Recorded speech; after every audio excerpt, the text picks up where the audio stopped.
Hello everyone, welcome back to the channel. Welcome to the 2020s, we're in a new decade. Where did the 20s come from? That sneaks in there. Well, we're actually, I think we're kind of halfway through the first month of this 2020 at the moment. Two controversial subjects to discuss, which I'm going to go over in this video, as you might have seen from the title.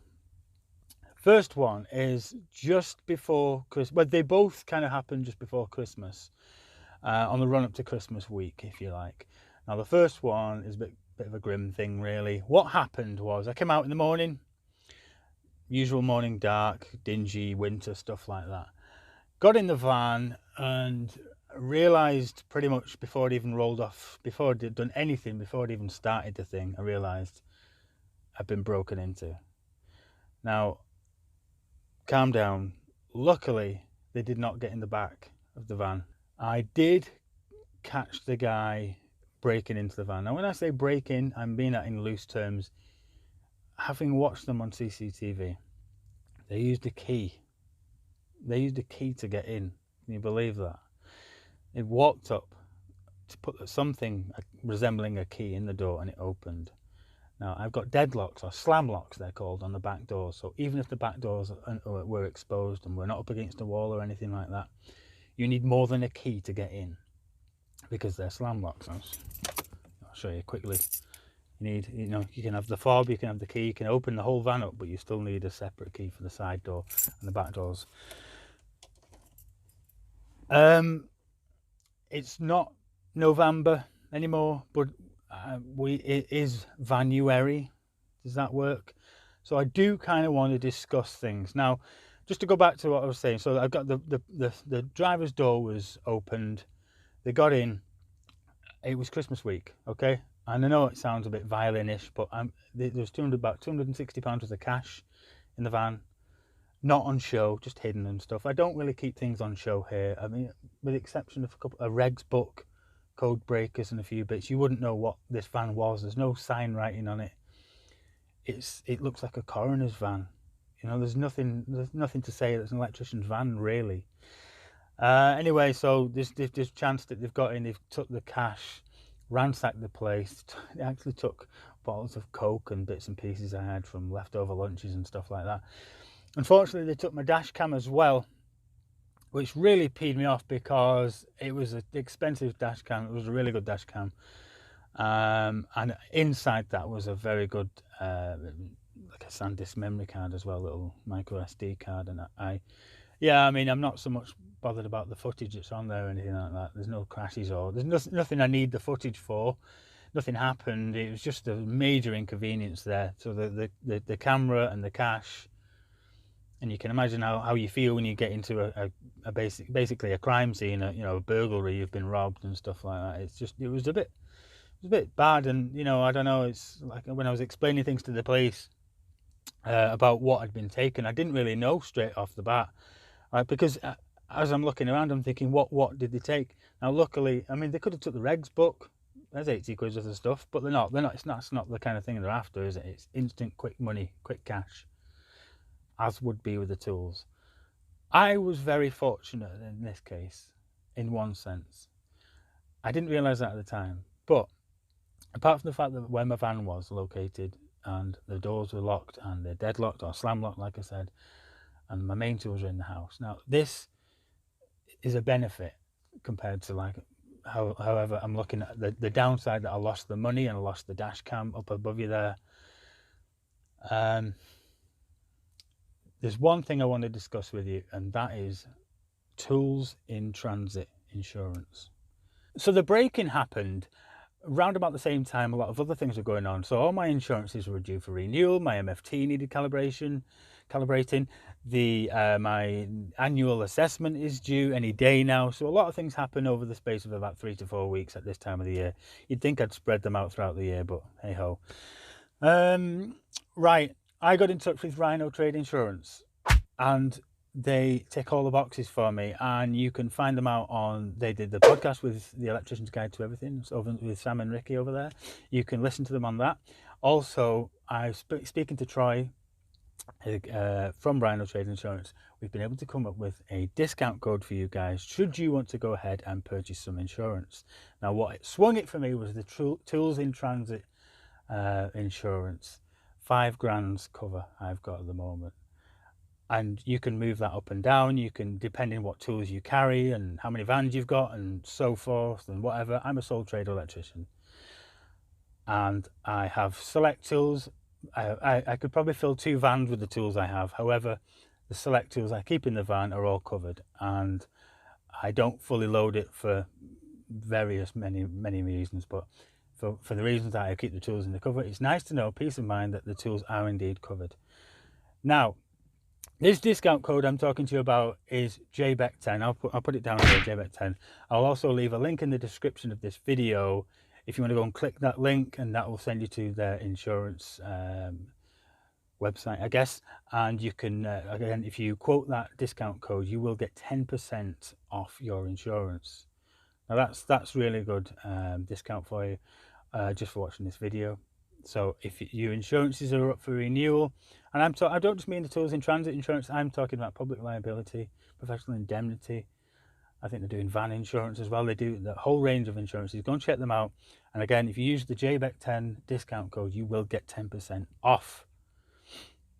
Okay, that over with. I'm going to show you a little bit of a job, an extremely controversial thing, that hot subject of all of last year. So this next part of the video shows me pulling a main fuse, and not just pulling a main fuse, what happens and what I see, and I will explain why as to what when we pull a main fuse and stuff.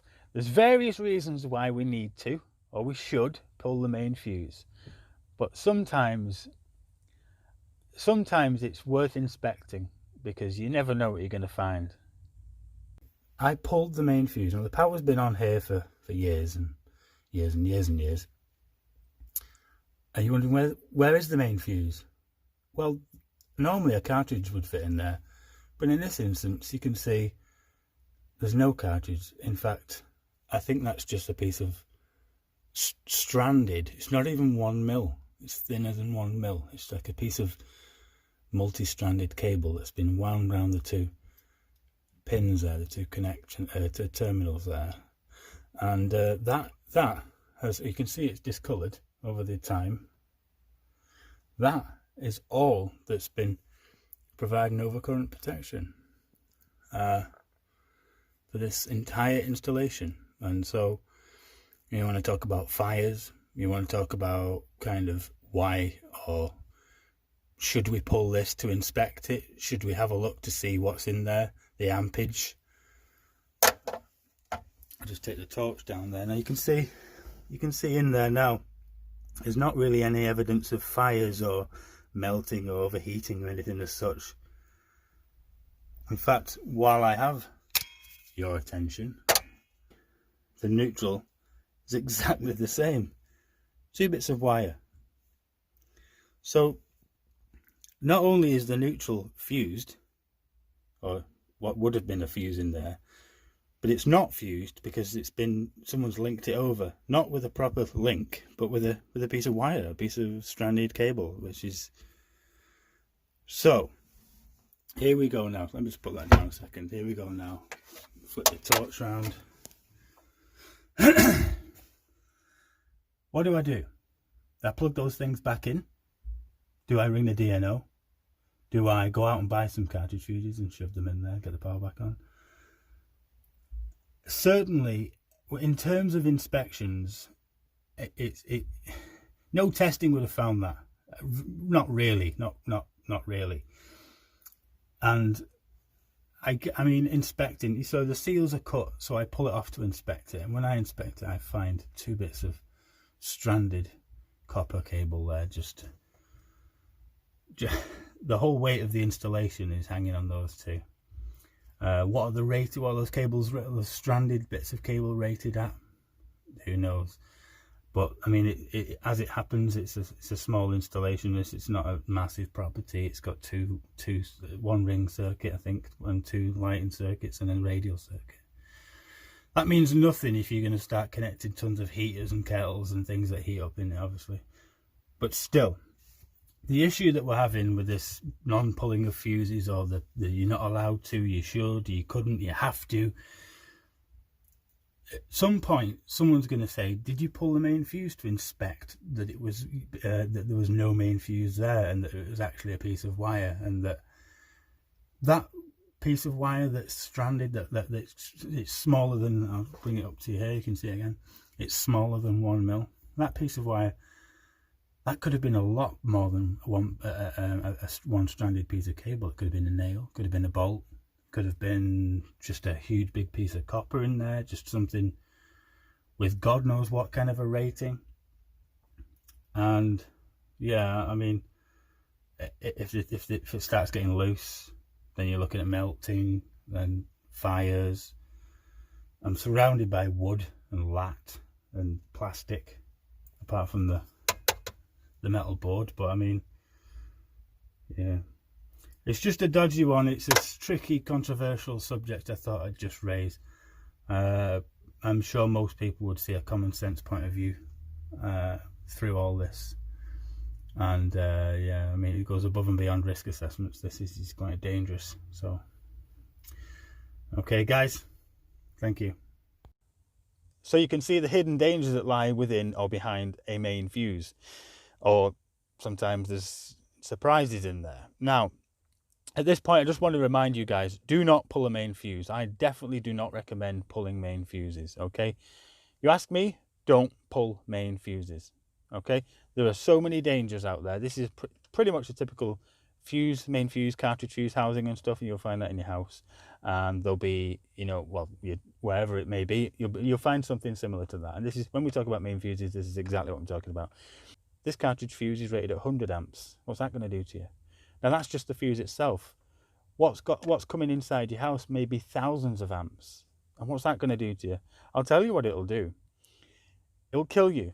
But before it kills you, it'll take you on a ride of death where you will be set on fire and you'll be experiencing the most pain you've ever felt, and then you'll die. Do not pull the main fuse. Okay? Now, in and around the main fuse, you can have areas and places that are cracked and chipped, wet, moisture, various issues, problems. A situation could arise that you are so blind to or so overconfident about that you will not see it, and it only takes that one time. All right, so I want to get that out there. Do not pull a main fuse, in my opinion. What are you going to do to inspect it? How are you going to inspect inside there? We'll leave that in the grey area that the electrical industry is currently bathed in. All right, guys, rant over. New video out this year. That's what we're going to touch on. So 2020 going forward, I'm going to get some regular videos coming up again, back to try and get them back to the weekly slot after the Christmas and New Year break. What else is going on? Okay, so yeah, don't forget to hit that discount code, JBEC10, with Rado Trade Insurance. Go and get yourself some discount on all your insurances that you're going to need if you're in the industry. And yeah, don't forget to like and subscribe to the channel. I'll see you next time, guys. Bye.